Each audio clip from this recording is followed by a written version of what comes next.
The next morning, the house was silent except for the ticking of the kitchen clock and the faint hum of the refrigerator. Megan moved around like nothing had happened, humming as she made coffee, pretending she hadn't just turned our marriage into a circus act. I watched her from the dining table, calm, detached. She slid a cup toward me with that fake smile she used when she wanted to pretend we were fine. "Truce?" she asked lightly. "Sure," I said. She laughed, relieved, thinking I'd let it go. But I hadn't. I spent the entire day pretending to be the same quiet husband she'd always underestimated. I mowed the lawn, answered work emails, cooked dinner. Every move was deliberate, measured.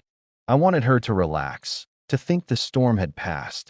That night, after she went to bed scrolling through her phone, I sat at my desk and opened my laptop. Evan from marketing. I remembered his name clearly. It took me 5 minutes to find his social media. I didn't need to hack anything. She'd tagged him in a photo once. He was exactly what I expected: expensive haircut, gym selfies, motivational quotes about hustle.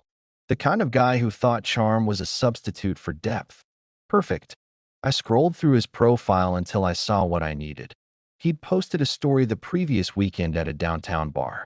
The same bar Megan claimed to have been at with her coworkers. I took a screenshot and closed the laptop. The evidence was small, but I didn't need more. The truth was already rotting inside the pretty lie she'd told herself. The next day, she was cheerful again, talking about going out with friends Friday night. I smiled. "Sounds fun," I said.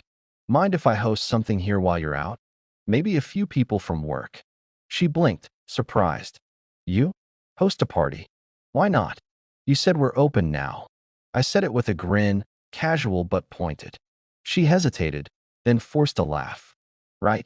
Sure. Knock yourself out." Friday came fast. She dressed up carefully, red dress, perfume heavy in the air. "You sure you don't mind?" she asked, checking her reflection in the mirror. "Not at all," I said. "Be safe."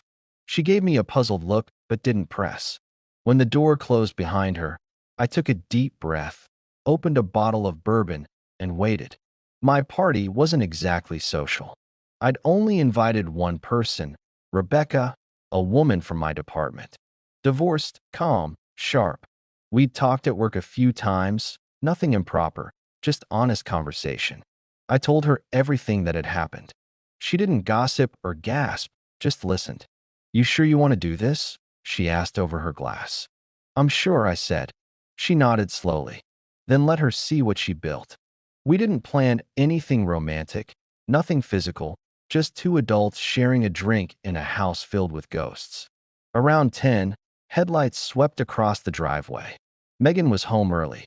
I heard her heels in the hall, the front door opening. Her voice floated in from the entryway. "Hey, babe." She stopped when she saw us sitting in the living room. I leaned back, calm, while Rebecca turned politely toward her. "Evening," she said with a small smile.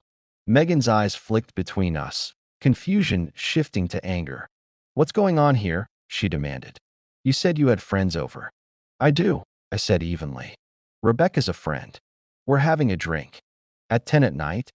Her voice cracked. "Seems about the same time you like to have drinks with your coworkers, doesn't it?" I replied. The color drained from her face. Rebecca stood, placing her glass on the table. "I should probably go," she said quietly. "Thanks for the conversation, Jack." She nodded at Megan, who didn't respond, and walked out. The silence that followed was electric. Megan stood trembling in the doorway. "What are you trying to prove?" she hissed. "Nothing," I said. "You made an announcement, remember? I'm just living by it." She stormed closer, eyes blazing. "You're doing this to hurt me." "No," I said softly. "I'm doing this to remind you that choices have consequences." For a moment, she looked like she might slap me.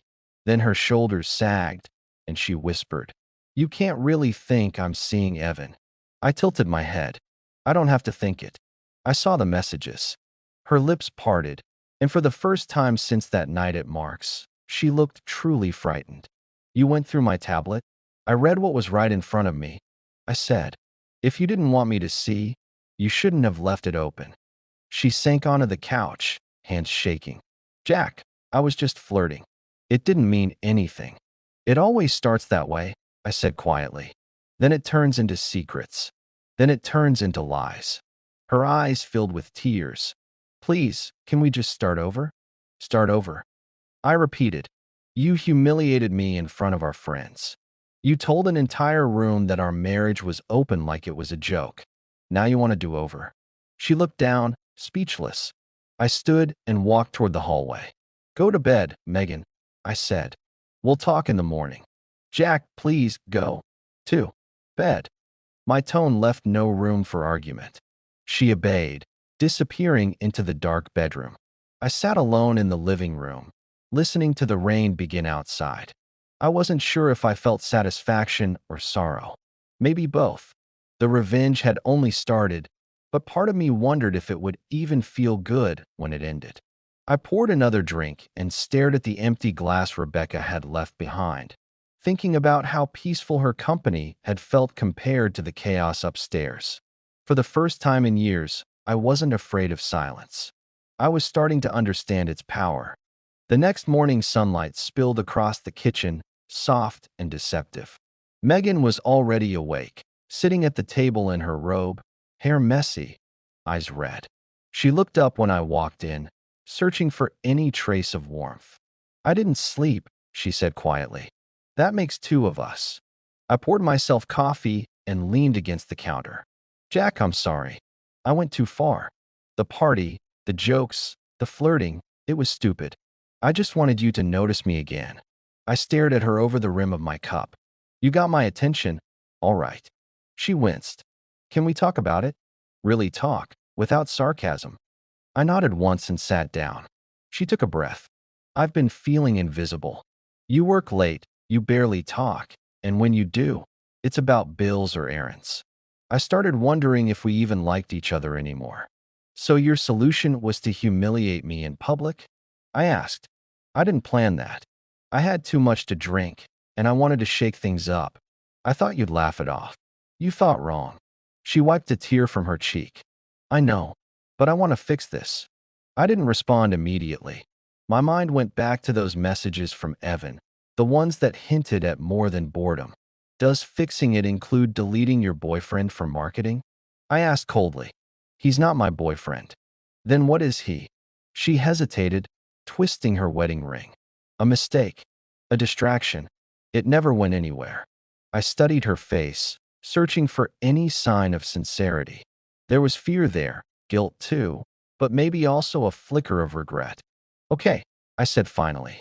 Then we'll see if actions match words. Relief washed over her face. You mean you're giving me another chance? I mean, I'm watching, I said, standing closely. I grabbed my keys and left for work before she could answer. The drive was long and quiet, but my head was buzzing.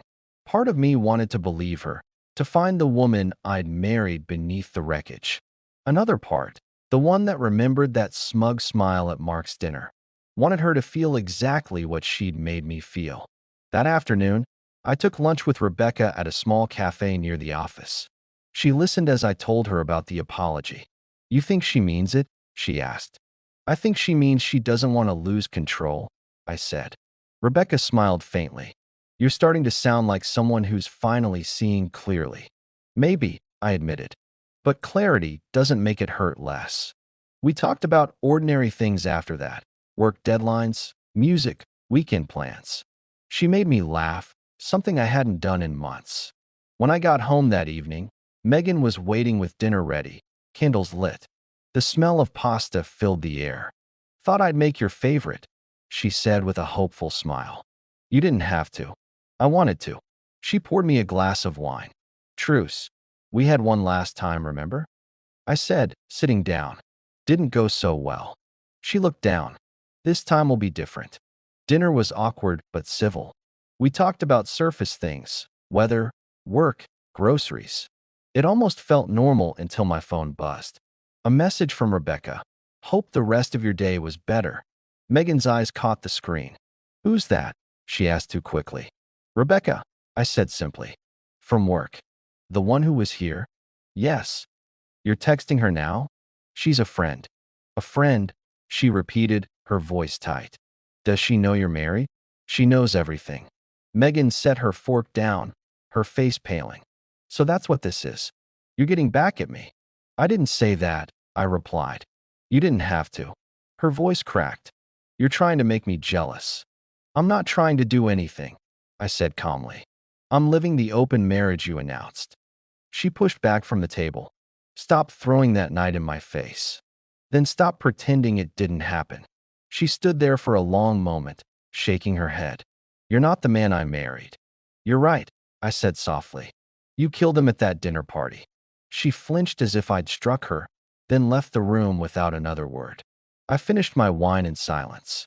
Later that night, I found her in the guest room, curled up under a blanket. She didn't look up when I entered. You win, she whispered. Win what? Whatever this game is. You proved your point. I sat on the edge of the bed. Megan, this isn't a game.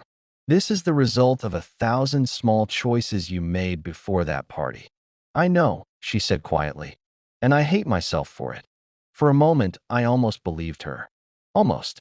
I went back to our bedroom, closed the door, and lay awake staring at the ceiling. My phone buzzed again. Rebecca. You okay? She wrote. I typed back. I don't know. She replied, then don't rush it. Sometimes people break before they change. The next week, Megan tried harder than ever. Sweet texts during the day, surprise lunches, a movie night. She was overcompensating, desperate to rewind time. But the more she tried, the less I felt. The distance wasn't an accident anymore, it was armor. One evening, she asked if I'd go with her to dinner at Mark and Lila's again, to show everyone we're fine. I agreed, curious. The night felt like déjà vu. The same laughter, same table, same people. Except this time, every glance toward Megan carried something new, pity. They all knew. She tried too hard to act cheerful, too loud, too animated. Midway through the meal, Lila said quietly, We were worried about you too.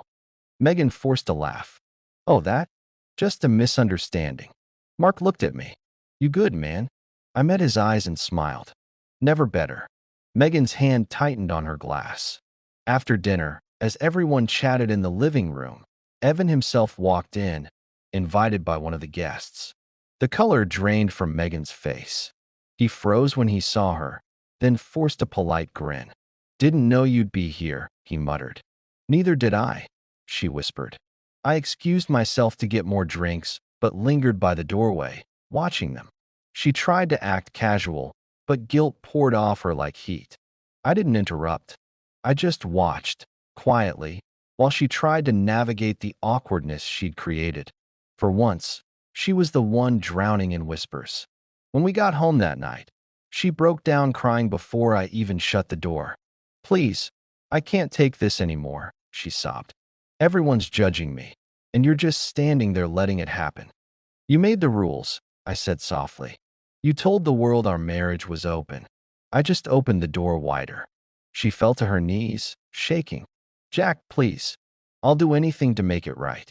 I looked down at her, the woman I once thought I'd grow old with, and for the first time I didn't feel anger or love, just clarity.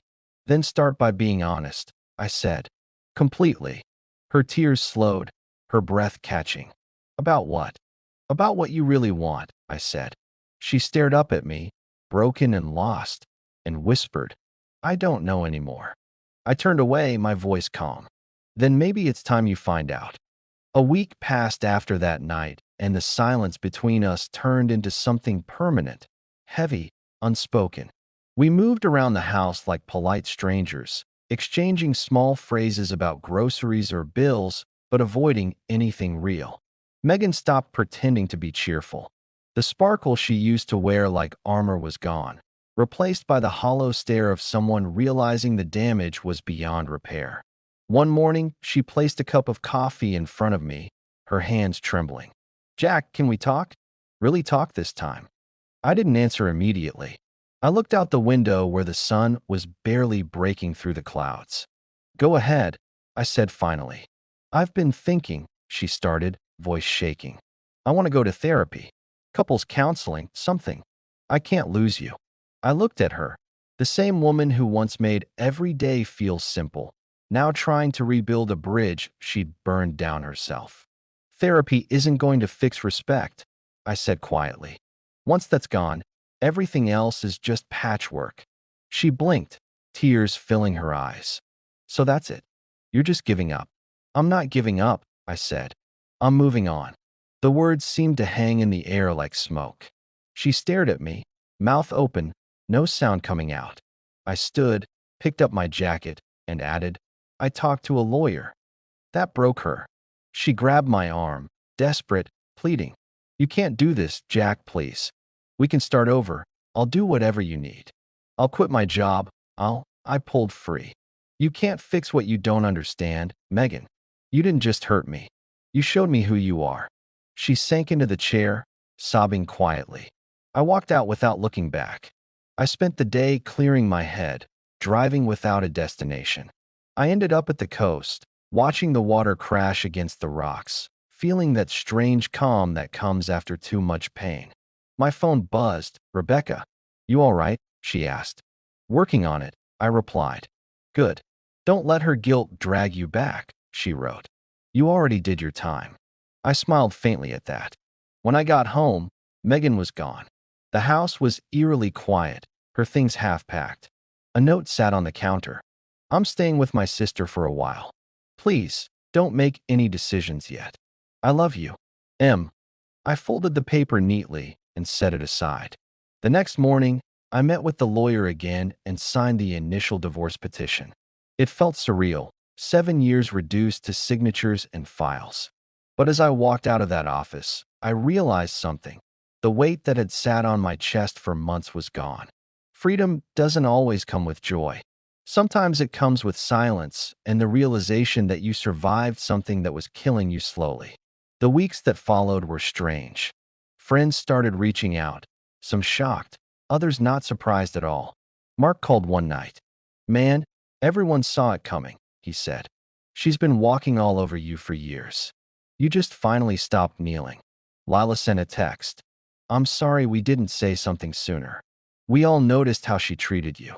Even people from her side of the circle reached out quietly. It turned out the story at that dinner party had traveled fast. Megan's open relationship announcement became the gossip of the year, and the sympathy she expected never came. The truth had a way of doing its own damage. One evening, I met Rebecca for coffee. It wasn't a date, just two people sharing space without pretense. She smiled when she saw me. You look lighter, she said. Maybe that's just relief. Relief can be beautiful, she replied. We talked for hours, about work, about moving on, about how strange it felt to finally breathe without walking on eggshells. She didn't ask about Megan, and I didn't bring her up. When I got home, there was a text waiting. Megan, can we talk one last time? I hesitated but agreed. We met the next day at the park where we used to walk our dog. She looked tired, thinner, older somehow. You really filed? She asked, her voice breaking. Yes. She nodded slowly, tears welling. I don't blame you. I thought I wanted freedom, but all I did was destroy the one person who ever actually cared about me. I sighed. You didn't destroy me, Megan. You just made me remember who I was before all the noise. She looked away. Is there any chance? No, I said gently. We're different people now. She nodded, crying silently. I hope you find someone better, she whispered. Someone who won't need to prove their worth by humiliating others, I said softly. We stood there for a moment, the wind cold between us, and then she walked away without looking back. That was the last time I saw her. Months passed. The divorce went through quietly, no drama left to feed on. I moved to a smaller place closer to work, started running again, started sleeping through the night. The emptiness I feared became peace. One evening, I went to a small gathering at Mark and Lila's again. Same house, same laughter, but this time the air felt lighter. Someone asked casually, Hey, whatever happened with Megan? I shrugged. She moved to another city. New job, new start. You doing all right? Mark asked. Better than ever, I said, and I meant it. Across the room, Rebecca was talking with Lila, laughing about something. Our eyes met for a second. No sparks, no grand romance, just quiet understanding. When the night wound down, I found myself standing in the same spot near the kitchen where everything had started. A year ago, that was where my life cracked open. Now it felt like the place it began again. I poured myself a drink, took a deep breath, and looked around the room filled with people who actually cared. For the first time in years, I didn't feel like a shadow. I felt whole. On the drive home, I thought about Megan, about the man I used to be, careful, compliant, too afraid to draw lines. That version of me was gone, replaced by someone who finally understood that peace doesn't come from pleasing others. It comes from choosing yourself. When I got home, I sat on the porch with a beer, listening to the crickets and the faraway hum of the highway. My phone buzzed. A message from Rebecca. Hope you made it home safe. I smiled. I did. Thanks for checking. Anytime, she replied. You deserve a calm life, Jack. I looked out into the dark yard and typed back. I think I finally found one. I set the phone down and let the night swallow the last bit of noise from the world. The party that once humiliated me had turned into the first step toward my freedom. Sometimes the worst moment of your life is just the beginning of a better one. And maybe that's the real lesson. Silence isn't weakness. It's the sound of strength finally waking up. If you stayed with me till the end, don't forget to subscribe, like, and tell me in the comments what you'd have done the night she made that announcement. Because every story like this starts with one decision and ends when you finally decide to choose yourself.